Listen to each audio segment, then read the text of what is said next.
26-এই কোনো জায়গায় দাঁড়িয়ে যেতে পারি না। হারবো জিতবো এটা মাইন্ডে আসছে কেন?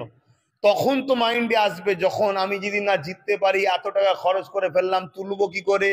অবশ্যই আমি যদি দাঁড়াতাম, আমি বিশ্বাসী মানুষ আমাকে সাথ দিত না, এটা আমি মনে করি না। অনেক সময় সাথ দিত। নরম জায়গায় না দাঁড়িয়ে গরম জায়গাতেই দাঁড়ানো দরকার, ঠেলা ঠেলি ভালতারে হোক।